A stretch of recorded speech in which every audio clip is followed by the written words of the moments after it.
গল্পের আসরবাই অগ্নিলা চ্যানেলে আপনারা শুনছেন বিভূতিভূষণ বন্দ্যোপাধ্যায়ের লেখা আরণ্যক। আজ রয়েছে এর পঞ্চম পর্ব।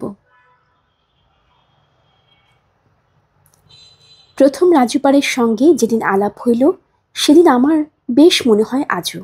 কাছারিতে বসিয়া কাজ করিতেছি, একটি গৌরবর্ণ সুপুরুষ ব্রাহ্মণ আমাকে নমস্কার করিয়া দাঁড়াইল।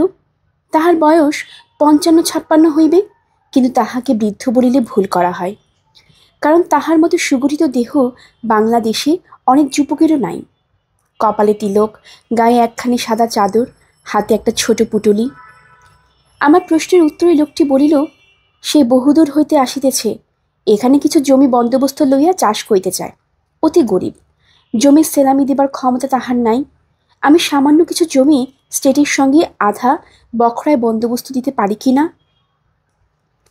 এক ধরনের মানুষ আছে, নিজের সম্বন্ধে বেশি কথা বলিতে জানে না, কিন্তু তাহাদের মুখের ভাব দেখিলেই মনে হয় যে সত্যই বড় দুঃখী।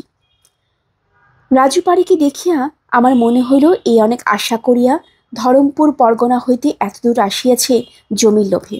জমি না পাইলে কিছু না বলিয়াই ফিরিয়া যাইবে বটে, কিন্তু বড়ই আশাভঙ্গ ও ভরসাহারা হইয়া ফিরিবে।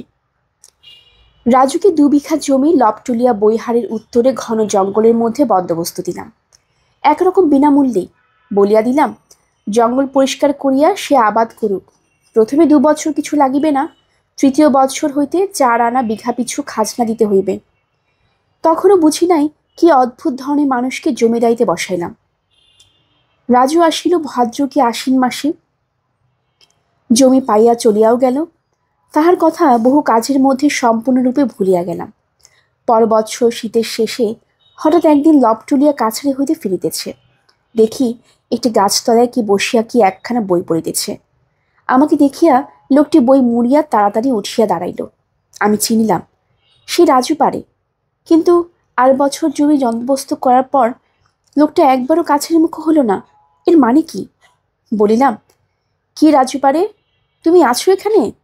আমি ভেবেছি তুমি জমি ছেড়ে চলে গেছো বোধ হয়, চাষ করনি। দেখিলাম ভয়ে রাজুর মুখ শুকাইয়া গিয়াছে। আমতা আমতা করিয়া বলিল, হ্যাঁ হুজুর, চাষ কিছু এবার। হুজুর। আমার কেমন যেন রাগ হইয়া গেল। এইসব লোকের মুখ বেশ মিষ্টি, লোক ঠকাইয়া গায়ে হাত বুলাইয়া কাজ আদায় করিতে বেশ পটু।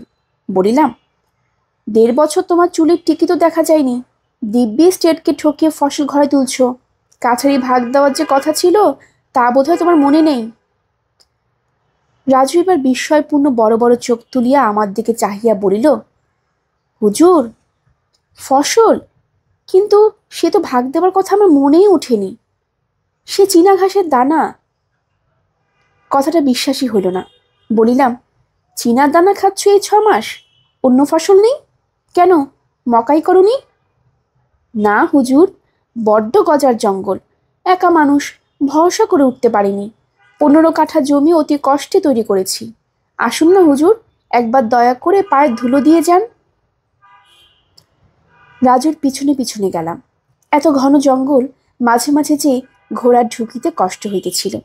খানিক দূর গিয়া জঙ্গলের মধ্যে গোলাকার পরিষ্কার জায়গা প্রায় বিঘাখানেক, মাঝখানে জঙ্গলি ঘাসেরই তৈরি ছোট নিচু ২খানা খুপড়ি। একখানাতে রাজু থাকে, আরেকখানায় ক্ষেতের ফসল জমা আছে। থলে কি বস্তা নাই, মাটির নিচু মেঝেতে রাশিকৃত চীনা ঘাসের দানা স্তূপীকৃত করা।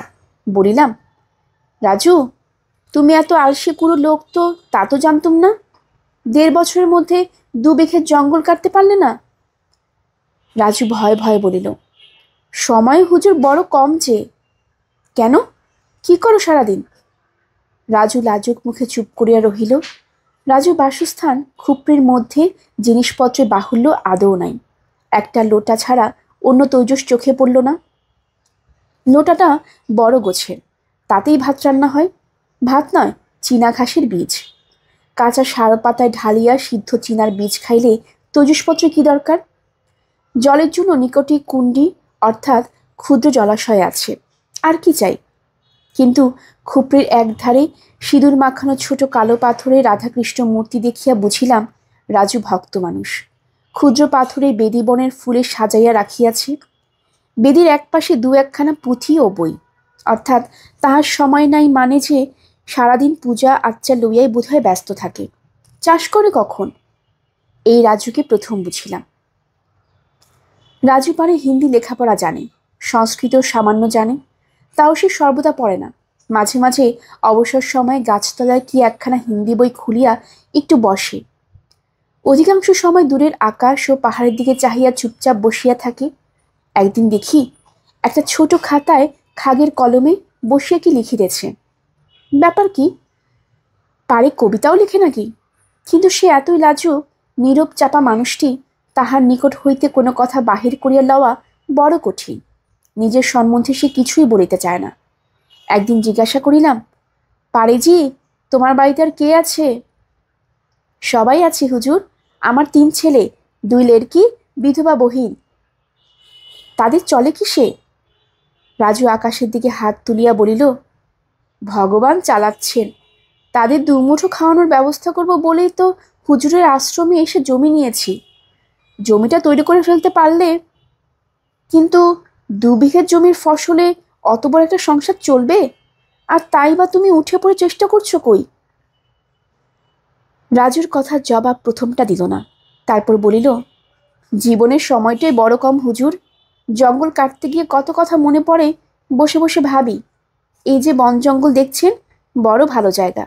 ফুলের দল কত কাল থেকে ফুটছে আর পাখি ডাকছে। বাতাসের সঙ্গে মিলে দেবতারা পৃথিবীর মাটিতে পা দেন এখানে। টাকার লোভ, পাওনা দিনার কাজ যেখানে চলে, সেখানকার বাতাস বিষিয়ে ওঠে। সেখানে ওরা থাকেন না। কাজেই এখানে দা কুড়ুল হাতে করলেই দেবতারা এসে হাত থেকে কেড়ে নেন। কানে চুপি চুপি এমন কথা বলেন যাতে বিষয় সম্পত্তি থেকে মন অনেক দূরে চলে যায়। দেখিলাম রাজু কবি বটে, দার্শনিকও বটে। বলিলাম, কিন্তু রাজু, দেবতারা এমন কথা বলেন না যে বাড়িতে খরচ পাঠিও না, ছেলেপুলে উপোস করুক। ওসব কথাই নয় রাজু, কাজে লাগো, নইলে জমি কেড়ে নেব। আরো কয়েক মাস গেল। রাজুর ওখানে মাঝে মাঝে যাই। ওকে কি ভালোই লাগে। সেই গভীর নির্জনে লবটুলিয়া বইহারের জঙ্গলে একা ছোট একটা ঘাসের খুপড়িতে সে কেমন করিয়া দিনের পর দিন বাস করে, এ আমি ভাবিয়া উঠিতে পারি না। সত্যকার সাত্ত্বিক প্রকৃতির লোক রাজু।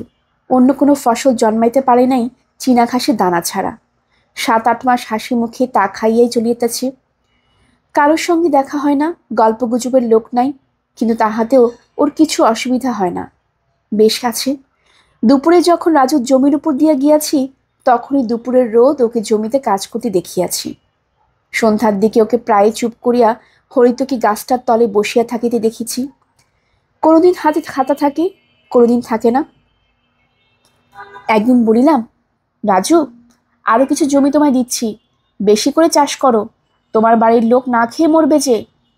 রাজু অতি শান্ত প্রকৃতির লোক, কিন্তু পরবর্তী 5-6 মাসের মধ্যে জমি পরিষ্কার করিয়া উঠিতে পারিল না। সকালে উঠিয়া তাহার পূজা ও গীতাপাঠ করিতে বেলা 10টা বাজে। তারপর কাজে বার হয়।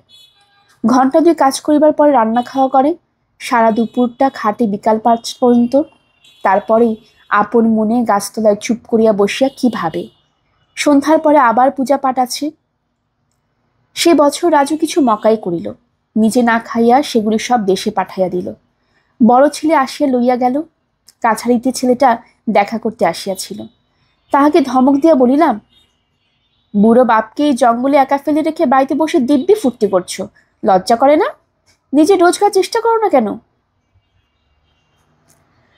সেবার শুয়োরমারি বস্তিতে ভয়ানক কলেরা আরম্ভ হইল। কাছারিতে বসিয়া খবর পাইলাম, শুয়োরমারি আমাদের এলাকার মধ্যে নয়, এখান থেকে 8-10 ক্রোশ দূরে, কুশিও কলবলিয়া নদীর ধারে। প্রতিদিন এত লোক মরিতে লাগিল যে কুশি নদীর জলে সর্বদা মরা ভাসিয়া যাইতেছে। দাহ করিবার ব্যবস্থা নাই। একদিন শুনিলাম রাজু পারে সেখানে চিকিৎসা করিতে বাহির হইয়াছে। রাজু পারে যে চিকিৎসক তাহা জানিতাম না, তবে আমি কিছুদিন হোমিওপ্যাথি ওষুধ নাড়াচাড়া করিয়াছিলাম বটে। ভাবিলাম এইসব ডাক্তার কবিরাজ শূন্য স্থানে দেখি যদি কিছু উপকার করিতে পারি। কাছারি হইতে আমার সঙ্গে আরো অনেকে গেল। গ্রামে পৌঁছিয়া রাজুপাড়ের সঙ্গে দেখা হইল। সে একটা বটুয়াতে শিকড় বাকড় জড়িবুটি লইয়া এবাড়ি ও বাড়ি রোগী দেখিয়া বেড়াইতেছে। আমায় নমস্কার করিয়া বলিল, হুজুর, আপনার বড্ড দয়া, আপনি এসেছেন। এবার লোকগুলি যদি বাঁচে। এমন ভাবটা দেখাইল যেন আমি জেলা সিভিল সার্জন কিংবা ডাক্তার গুরিফ চক্রবর্তী। সেই আমাকে সঙ্গে করিয়া গ্রামের রোগীদের বাড়ি বাড়ি ঘুরাইল, লইয়া বেড়াইল। রাজু ওষুধ দেয়, সবই দেখিলাম ধারে। সারিয়া উঠিলে দাম দিবে, এই নাকি করার হইয়াছে। কি ভয়ানক দারিদ্রের মূর্তি কুটিরে কুটিরে, সবই খোলার কিংবা খড়ের বাড়ি, ছোট্ট ছোট্ট ঘর, জানালা নাই, আলো বাতাস ঢোকে না কোনো ঘরে। প্রায় সব ঘরেই দু একটি রোগী, ঘরের মেঝেতে ময়লা বিছানায় শুইয়া, ডাক্তার নাই, ওষুধ নাই, পথ্য নাই। অবশ্য রাজু সাধ্যমতো চেষ্টা করিতেছে, না ডাকিলেও সব রোগীর কাছে গিয়া তাহার জড়িবুটির ওষুধ খাওয়াইয়াছে। একটা ছোট ছেলে রোগ্যসজ্জার পাশে বসিয়া কাল নাকি সারা রাত সেবাও করিয়াছে, কিন্তু মরকে তাহাতে কিছুমাত্র উপশম দেখা যাইতেছে না, বরং বাড়িয়াই চলিয়াছে। রাজু আমায় ডাকিয়ে একটা বাড়িতে লইয়া গেল।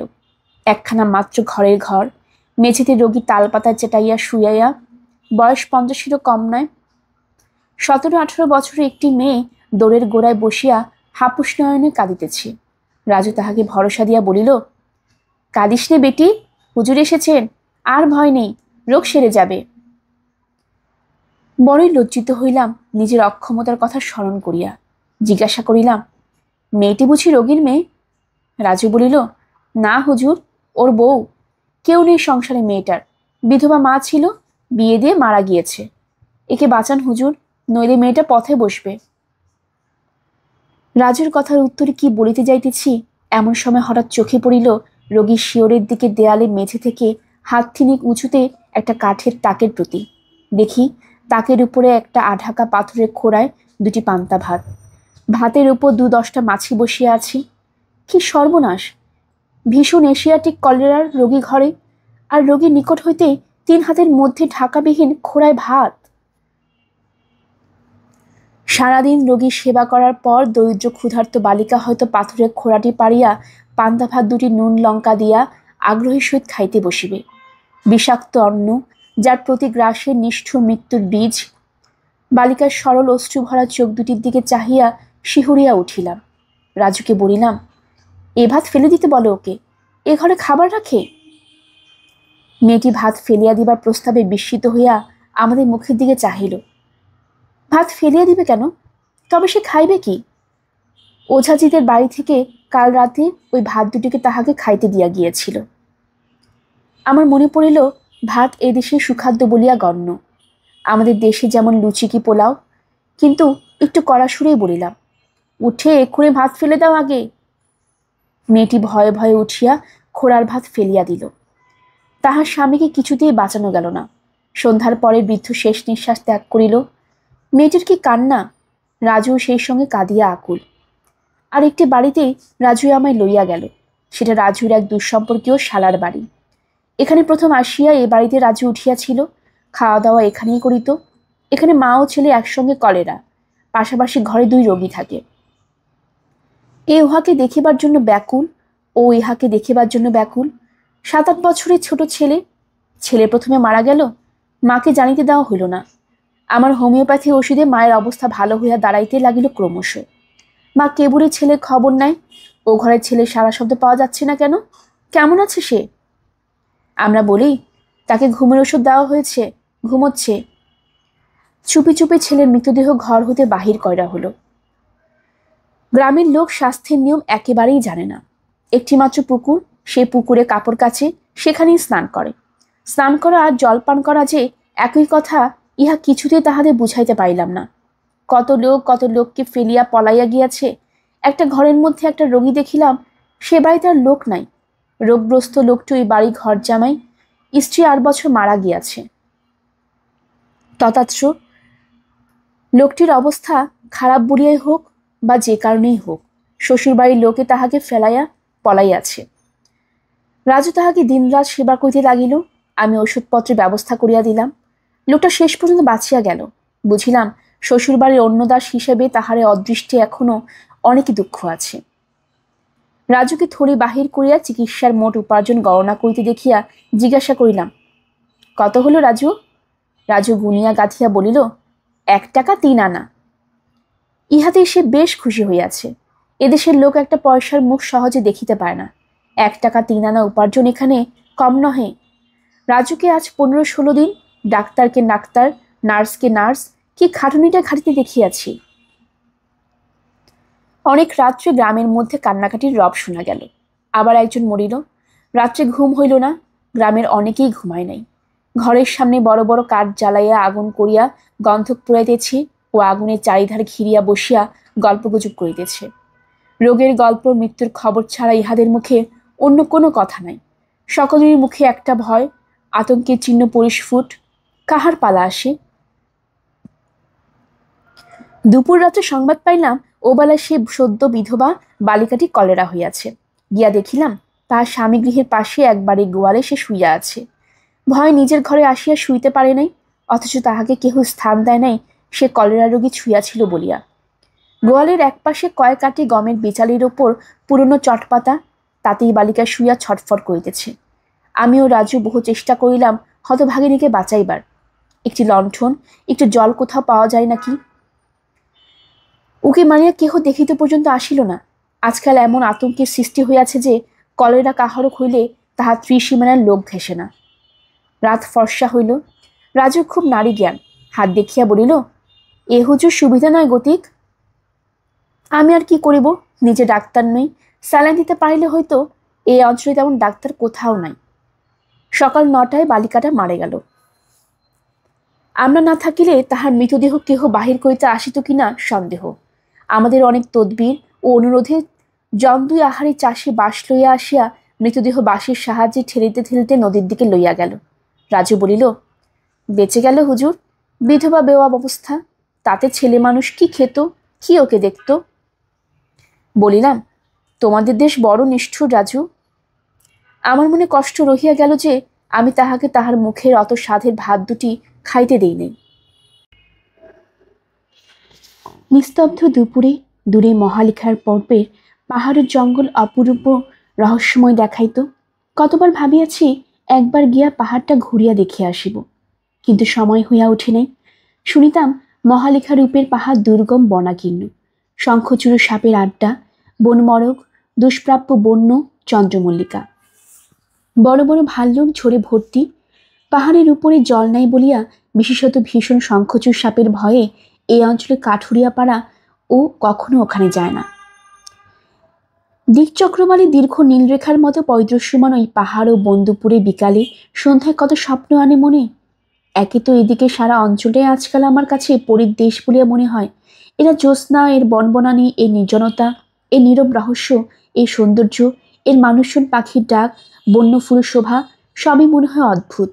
মনে এমন এক গভীর শান্তি ও আনন্দ আনিয়া দেয়, জীবনে যাহা কোথাও দেখিতে পাই নাই। তার উপরে বিশেষ করিয়া অদ্ভুত লাগে ওই মহালিখা রূপের শৈলমালা ও মোহনপুরা রিজার্ভ ফরেস্টের সীমারেখা।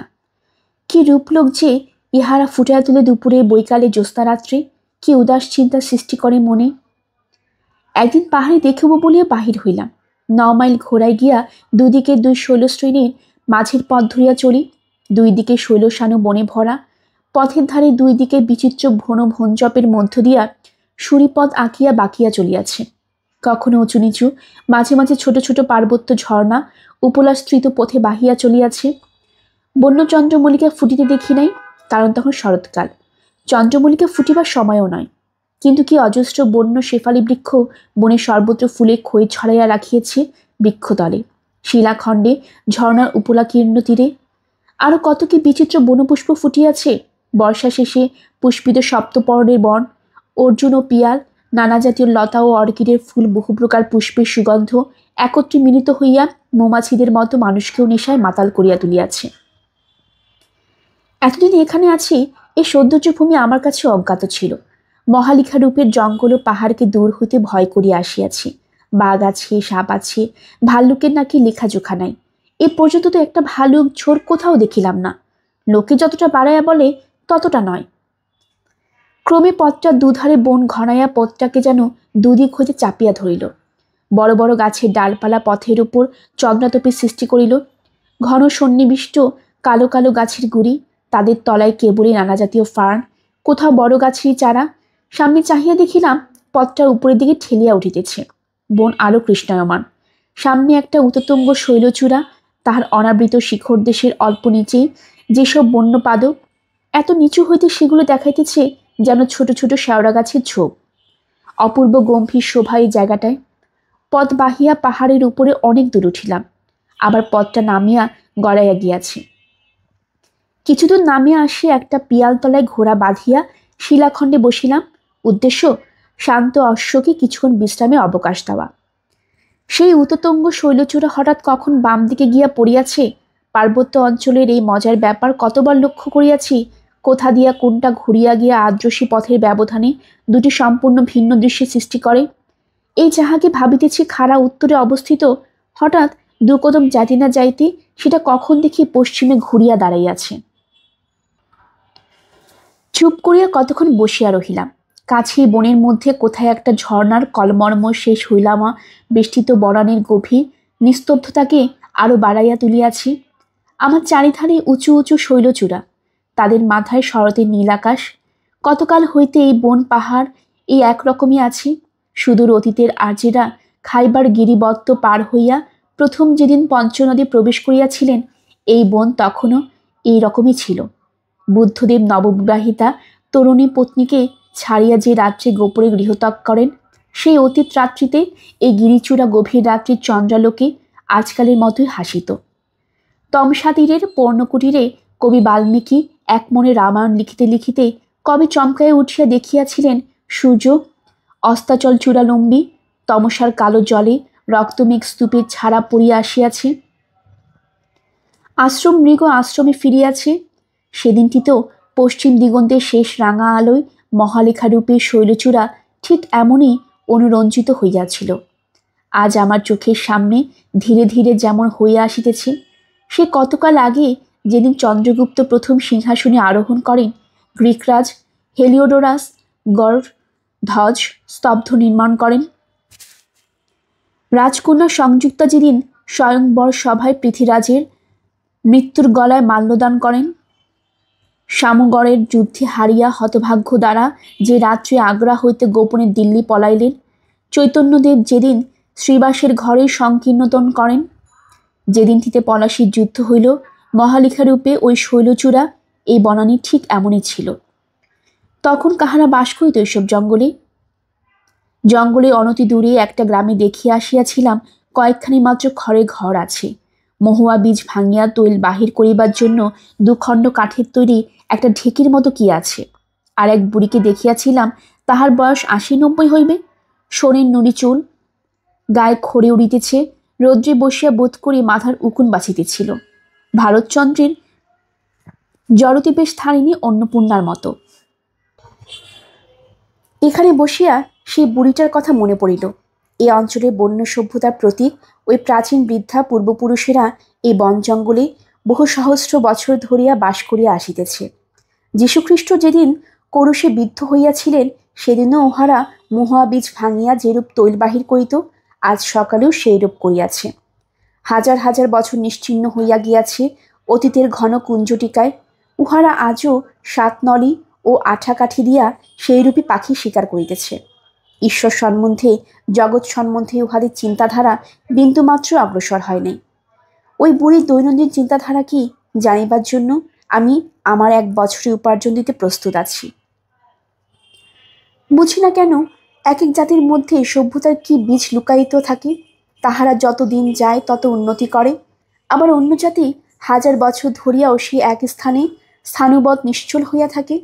বর্বর আর্য জাতি ৪-৫ হাজার বছরের মধ্যে বেদ, উপনিষদ, পুরাণ, কাব্য, জ্যোতির্বিদ্যা, জ্যামিতি, চরক সুশস্ত্র লিখিল, দেশ জয় করিল, সাম্রাজ্য পতন করিল, ভেনাস দ্য মিলর মূর্তি, পার্থেনন, তাজমহল, কোলো ক্যাথিড্রাল গড়িল, দরবারে কানাডা ও ফিফথ সিম্ফনির সৃষ্টি করিল, অ্যারোপ্লেন, জাহাজ, রেলগাড়ি, বেতার, বিদ্যুৎ আবিষ্কার করিল। অথচ পাপুয়া নিউগিনি, অস্ট্রেলিয়ার আদিম অধিবাসীরা আমাদের দেশে ওই মুন্ডা, কোল, নাগা, কুকিগণ যেখানে সেখানে কেন রহিয়াছে ৫,০০০ বছর? অতীতে কোনো দিনে এই যেখানে বসে আছি, এখানে ছিল মহাসমুদ্র। প্রাচীন সেই মহাসমুদ্রের ঢেউ আসিয়া আছাড় খাইয়া পড়িত ক্যাম্বিয়ান যুগের এই বালুময় তীরে। এখন যাহা বিরাট পর্বতে পরিণত হইয়াছে। এই ঘন অরণ্যানীর মধ্যে বসিয়া অতীত যুগের সেই নীল সমুদ্রের স্বপ্ন দেখিলাম। পুরা যত স্রোত পুলিন মধুনা তত্র সরিতাম। এই বালুপ্রস্তরে শৈলচূড়া সেই বিস্তৃত অতীতের মহাসমুদ্র বিক্ষুব্ধ উর্মিমালার চিহ্ন রাখিয়া গিয়াছে। অতি স্পষ্ট সে চিহ্ন ভূতত্ত্ববিদের চোখে ধরা পড়ে। মানুষ তখন ছিল না, এই ধরনের গাছপালাও ছিল না।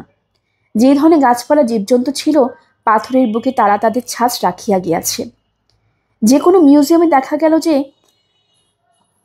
বৈকালের রোদ ভাঙা আসিয়া মহালিখারূপের পাহাড়ের মাথায়, শেফালি বনে গন্ধ ভরা বাতাসে হেমন্তের হিমের ঈষৎ আমেজ। আর এখানে বিলম্ব করা উচিত হইবে না। সম্মুখে কৃষ্ণা একাদশীর অন্ধকার রাত্রি। বনমধ্যে কোথায় একদল শিয়াল ডাকিয়া উঠিল, ভালুক বা বাত পথ না আটকায়। ফিরবার পথে প্রথম বন্য ময়ূর দেখিলাম বনান্তস্থলিতে শিলাখণ্ডের ওপর। একজোড়া ছিল। আমার ঘোড়া দেখিয়া ভয় পাইয়া ময়ূরটা উড়িয়া গেল। তাহার সঙ্গিনী কিন্তু নড়িল না। বাঘের ভয়ে আমার তখন দেখিবার অবকাশ ছিল না। তবু একবার সেটার সামনে থমকাইয়া দাঁড়াইলাম। বন্য ময়ূর কখনো দেখি নাই। লোকে বলিত এই অঞ্চলে ময়ূর আছে, আমি বিশ্বাস করিতাম না। কিন্তু বেশিক্ষণ বিলম্ব করিতে ভরসা হইল না। কি জানি, মহালিখা রূপের বাঘের গুজবটাও যদি এরকম সত্য হইয়া যায়। দেশের জন্য মন কেমন করা একটি অতি চমৎকার অনুভূতি। যারা চিরকাল এক জায়গা কাটায়, স্বগ্রাম বা তাহার নিকটবর্তী স্থান ছাড়িয়া নড়ে না, তাহারা জানে না ইহার বৈচিত্র্য। দূরপ্রবাসী আত্মীয় স্বজন শূন্য স্থানে দীর্ঘদিন যে বাস করিয়াছে, সে জানে বাংলাদেশের জন্য, বাঙালির জন্য, নিজের গ্রামের জন্য, দেশের প্রিয় আত্মীয় স্বজনের জন্য মন কিরকম হুহু করে। অতি তুচ্ছ পুরাতন ঘটনাও তখন অপূর্ব বলিয়া মনে হয়। মনে হয় যাহা হইয়া গিয়াছে জীবনে আর তাহা তৈবার নহে। পৃথিবীর উদাস হইয়া যায়। বাংলাদেশের প্রত্যেক জিনিসটা অত্যন্ত প্রিয় হইয়া ওঠে। এখানে বছরের পর বছর কাটাইয়া আমারও ঠিক সেই অবস্থা ঘটিয়াছে। কতবার সদরে ছুটির জন্য চিঠি লিখিব ভাবিয়াছি, কিন্তু কাজ এত বেশি, সব সময় হাতে আছে যে ছুটি চাহিতে সংকোচ বোধ হয়। অথচ এই জনশূন্য পাহাড় জঙ্গলে বাঘ ভালুক নীলগায়ের দেশে মাসের পর মাস, বছরের পর বছর একা কাটানো যে কি কষ্ট, প্রায় হাঁপাইয়া উঠে এক এক সময়। বাংলা দেশ ভুলিয়া গিয়াছি। কতকাল দুর্গোৎসব দেখি নাই, চড়কের ঢাক শুনি নাই, দেবালয়ের ধুনোগুঙ্গুলের সৌরভ পাই নাই, বৈশাখী প্রভাতে পাখির কলকুজন উপভোগ করি নাই। বাংলার গৃহস্থালীর যে শান্তপুত ঘরকন্যা জলচকিতে পিতল কাঁসার চৌজসপত্র, পিড়িতে আলপনা, কুলঙ্গিতে লক্ষ্মীর কড়ি চুপড়ি, সেসব যেন বিস্তৃত অতীত এক জীবন স্বপ্ন। শীত গিয়া যখন বসন্ত পড়িয়াছে, তখন আমার এই ভাবটা অত্যন্ত বেশ পারিল। সেই অবস্থায় ঘোড়ায় চড়িয়া সরস্বতী কুণ্ডীর ওদিকে বেড়াইতে গেলাম। একটা নিচু উপত্যকায় ঘোড়া হইতে নামিয়া চুপ করিয়া দাঁড়াইলাম। আমার চারিদিকে ঘিরিয়া উঁচু মাটির পাড়, তাহার উপর দীর্ঘ কাশ ও বনঝাড়ের ঘন জঙ্গল। ঠিক আমার মাথার উপরে খানিকটা নীল আকাশ। একটা কণ্টকময় গাছে বেগুনি রঙের ঝাড় ফুল ফুটিয়াছে, বিলাতি কর্নফ্লাওয়ার ফুলের মতো দেখিতে। একটা ফুলের বিশেষ কোনো শোভা নাই, অজস্র ফুল একত্র দলবদ্ধ হইয়া অনেকখানি জায়গা জুড়িয়া দেখাইতেছে, ঠিক বেগুনি রঙের একখানি শাড়ির মতন। বর্ণহীন বৈচিত্র্যহীন অর্ধশুষ্ক কাশ জঙ্গলের তলায় ইহারা খানিকটা স্থানে বসন্ত উৎসবে মাতিয়াছে। ইহাদের উপরে প্রবীণ বিরাট বনঝাউয়ের স্তব্ধ রুক্ষ অরণ্য এদের ছেলে মানুষকে নিতান্ত অবজ্ঞা ও উপেক্ষার চোখে দেখিয়া অন্যদিকে মুখ ফিরাইয়া প্রবীণতার ধৈর্যে তাহা সহ্য করিতেছে। সেই বেগুনি রঙের জঙ্গলি ফুলগুলি আমার কানে শুনাইয়া দিল বসন্তের আগমন বাণী। বাতাবি লেবুর ফুল নয়, ঘেটু ফুল নয়, আম্রমুকুল নয়, কামিনী ফুল নয়, রক্ত পলাশ বা শিমুল নয়, কি একটা নামগোত্রহীন রূপহীন নগণ্য জঙ্গলি কাটাগাছের ফুল। আমার কাছে কিন্তু তাহাই কানন ভরা বন ভরা বসন্তের কুসুমরাজের প্রতীক হইয়া দেখা দিল। কতক্ষণ সেখানে এক মনে দাঁড়াইয়া রহিলাম। বাংলাদেশের ছেলে আমি, কতকগুলি জঙ্গলি কাটার ফুল যে ডালি সাজাইয়া বসন্তের মান রাখিয়াছে, এ দৃশ্য আমার কাছে নতুন। কিন্তু কি গম্ভীর শোভা উঁচু ডাঙার উপরকার অরণ্যের, কি ধ্যান স্তিমিত উদাসীন বিলাসহীন সন্ন্যাসীর মতো রুক্ষ বেশ তার, অথচ কি বিরাট সেই অর্ধশুষ্ক পুষ্পপত্রবিহীন বনের নিষ্পৃহ আত্মার সহিত ও নিম্নের এই বর্ণ বর্বর তরুণদের বসন্ত উৎসবের সকল নিরাড়ম্বর প্রচেষ্টার উচ্ছ্বসিত আনন্দের সহিত আমার মন এক হইয়া গেল। সে আমার জীবনে এক পরম বিচিত্র মুহূর্ত। কতক্ষণ দাঁড়াইয়া আছি, দু একটা নক্ষত্র উঠিল মাথার উপরকার সেই নীল আকাশের ফালিটুকুতে। এমন সময় ঘোড়ার পায়ের শব্দে চমকায় উঠিয়া দেখি আমিনপুরন চাঁদ নাড়া বৈহারের পশ্চিম সীমানায় জরিপের কাজ শেষ করিয়া কাছারি ফিরিতেছে। আমায় দেখিয়া ঘোড়া হইতে নামিয়া বলিল, হুজুর এখানে? তাহাকে বলিলাম, বেড়াইতে আসিয়াছি। সে বলিল, একা এখানে থাকবেন না সন্ধ্যাবেলা, চলুন কাছারিতে, জায়গাটা ভালো নয়। আমার টিন্ডেল সচক্ষে দেখেছে হুজুর। খুব বড় বাঘ ওধারে ওই কাশের জঙ্গলে, আসুন হুজুর। পিছনে অনেক দূরে পুরনচাঁদের টিন্ডেল গান ধরিয়াছে। দয়া হয়েজি। সেই দিন হইতে ওই কাটার ফুল দেখিলে আমার মন হুহু করিয়া উঠিত বাংলাদেশের জন্য। আর ঠিক কি পুরনচাঁদের টিন্ডেল ছোটলাল প্রতি সন্ধ্যায় নিজের ঘরে রুটি সেকিতে সেকিতে ওই গান গাহিবে। দয়া হয়েজি। ভাবিতাম আসন্ন ফাল্গুন বেলায় আম্রবৌলের বন্ধ ভরা ছায়ায় শিমুল ফুল ফোটা নদী চরের এপারে দাঁড়াইয়া কোকিলের কুজন শুনিবার সুযোগ এ জীবনে বুঝি আর মিলিবে না। এই বনে বেঘরে বাঘ বন্য মহিষের হাতে কোনোদিন প্রাণ হারাইতে হইবে। বন ঝাও বন তেমনই স্থির হইয়া দাঁড়িয়া থাকিত, দূর বনলীন দিগ্বলয় তেমনই ধূসর উদাসীন দেখাইত। এমনই এক দেশের জন্য মন কেমন করা দিনে রাসবিহারী সিং এ বাড়ি হইতে হরি নিমন্ত্রণ পাইলাম। রাসবিহারী সিং এ অঞ্চলের দুর্দান্ত মহাজন, জাতিতে রাজপুত, কারণ নদীর তীরবর্তী গভর্নমেন্ট খাসমহলের প্রজা। তাহার গ্রাম কাছারি হইতে 12-14 মাইল উত্তর পূর্ব কোণে মোহনপুরা রিজার্ভ ফরেস্টের গায়ে।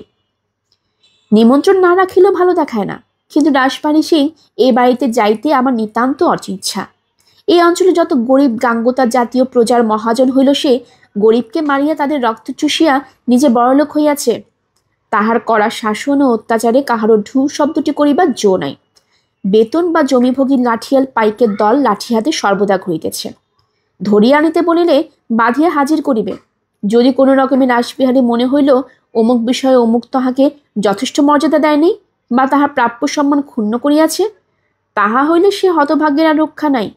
রাসবিহারী সিং ছলে বলে কৌশলে তাহাকে জব্দ করিয়া রীতিমতো শিক্ষা দিয়া ছাড়িবে। আমি আসিয়া দেখি রাসবিহারী সিং এই দেশের রাজা। তাহার কথায় গরিব গৃহস্থ প্রজা থরহরি কাঁপে। অপেক্ষাকৃত অবস্থাপন্ন লোকও কিছু বলিতে সাহস করে না, কেননা রাসবিহারী লাঠিয়াল দল বিশেষ দুর্দান্ত। মারধর দাঙ্গা হাঙ্গামায় তাহারা বিশেষ পটু। পুলিশও নাকি রাসবিহারী হাতে আছে। খাসমহলের সার্কেল অফিসার বা ম্যানেজার আসিয়া রাসবিহারী সিং এই বাড়িতে আতিথ্য গ্রহণ করেন। এই অবস্থায় সে কাহাকেও গ্রাহ্য করিবে জঙ্গলের মধ্যে? আমার প্রজার উপর রাসবিহারী সিং প্রভুত্ব জাহির করিবার চেষ্টা করে, তাহাতে আমি বাধা দিই। আমি স্পষ্ট জানাইয়া দিই, তোমাদের নিজেদের এলাকার মধ্যে যা হয় করিও, কিন্তু আমার মহলে কোনো প্রজার কেশাগ্র স্পর্শ করিলে আমি তাহা সহ্য করিব না। গত বৎসর এই ব্যাপার লইয়া রাসবিহারী সিং এর লাঠিয়া দলের সঙ্গে আমার কাছারির মুকুন্দি চাকলাদার ও গণপত তহসিলদারের সিপাহীদের একটা ক্ষুদ্র রকমের মারামারি হইয়া যায়। গত শ্রাবণ মাসেও আবার একটা গোলমাল বাঁধিয়াছিল। তাহাতে ব্যাপার পুলিশ পর্যন্ত গড়ায়। পুলিশের দারোগা আসিয়া সেটা মিটাইয়া দেয়। তাহার পর কয়েক মাস যাবৎ রাসবিহারী সিং আমার মহলের প্রজাদের কিছু বলে না। সেই রাসবিহারী সিং নিকট হইতে হরি নিমন্ত্রণ পাইয়া বিস্মিত হইলাম। গণপত তহসিলদারকে ডাকিয়া পরামর্শ করিতে বসি। গণপত বলিল, কি জানি হুজুর, ও লোকটাকে বিশ্বাস নেই, ও সব পারে। কি মতলবে আপনাকে নিয়ে যেতে চায় কে জানে। আমার মতে না যাওয়াই ভালো। আমার কিন্তু এই মত মনোপুত হলো না। হোলি নিমন্ত্রণে না গেলে রাসবিহারী অত্যন্ত অপমান বোধ করিবে, কারণ হোলির উৎসব রাজপুতের একটি প্রধান উৎসব।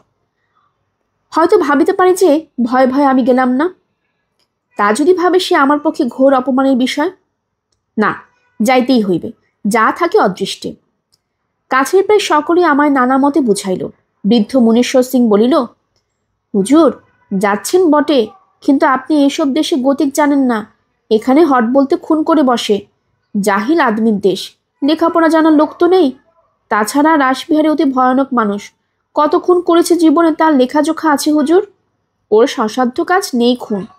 ঘর জ্বালা নেই, মিথ্যে মোকদ্দমা খাড়া করা ও সবটাতেই মজবুত।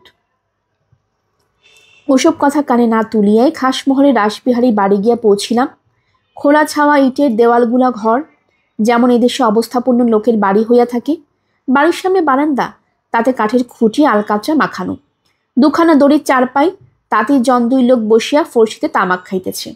আমার ঘোড়া ওঠানোর মাঝখানে গিয়া দাঁড়াইতেই কোথা হইতে গুরুম গুরুম করিয়া দুই বন্দুকের আওয়াজ হইল। রাসবিহারী সিংয়ের লোক আমায় চেনে।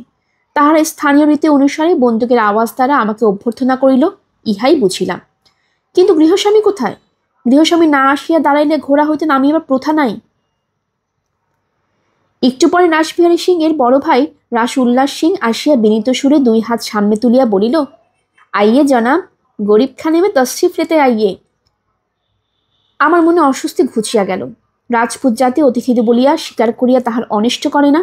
কেহ আসিয়া অভ্যর্থনা না করিলে ঘোড়া হইতে না নামিয়া ঘোড়ার মুখ ফিরাইয়া দিতাম কাছারির দিকে।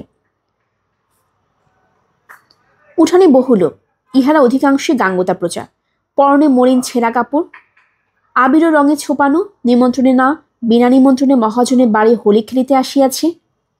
আধ ঘন্টা পরে রাসবিহারী সিং আসিল এবং আমায় দেখিয়া যেন অবাক হইয়া গেল। অর্থাৎ আমি যে তাহার বাড়ির নিমন্ত্রণ রক্ষা করিতে যাইব, ইহা যেন সে স্বপ্নেও ভাবে নাই। যাহা হোক, রাসবিহারী আমার যথেষ্ট খাতির যত্ন করিল। পাশে যে ঘরে আমায় লইয়া গেল সেটাই থাকিবার মধ্যে আছে খান 2-3 শিশম কাঠের দেশি ছুতারের ধাতে তৈরি খুব মোটা মোটা পায়া ও হাতলওয়ালা চেয়ার এবং একখানা কাঠের বেঞ্চি। দেওয়ালে সিন্দুর চন্দন লিপ্ত একটি গণেশ মূর্তি। একটু পরে একটি বালক একখানা বড় থালা লইয়া আমার সামনে ধরিল। তাহাতে কিছু আবির, কিছু ফুল, কয়েকটি টাকা, গোটা কতক চিনির এলাস্তানা, মিছরিখণ্ড, এক ছোড়া ফুলের মালা। রাসবিহারী সিং আমার কপালে কিছু আবির মাখাইয়া দিল, আমিও তাহার কপালে আবির দিলাম। ফুলের মালা গাছে তুলিয়া লইলাম। আর কি করিতে হইবে না বুঝিতে পারিয়া আনাড়িভাবে থালার দিকে চাহিয়াছি দেখিয়া রাসবিহারী সিং বলিল, আপনার নজর হুজুর, হো আপনাকে নিতে হবে। আমি পকেট হইতে আরো কিছু টাকা বাহির করিয়া থালার টাকার সঙ্গে মিশাইয়া বলিলাম, সকলকে মিষ্টিমুখ করাও এ দিয়ে।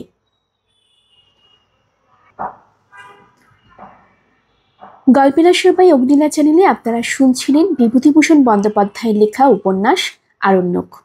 আসছিল এর 5ম পর্ব। আমাদের গল্পপাঠ আপনার কাছে ভালো লেগে থাকলে কাইন্ডলি সাবস্ক্রাইব করবেন, নতুন যারা আছেন তাদেরকে জানিয়ে দেবেন, বন্ধুর সাথে সবাই শেয়ার করবেন। সবাই ভালো থাকবেন, ধন্যবাদ।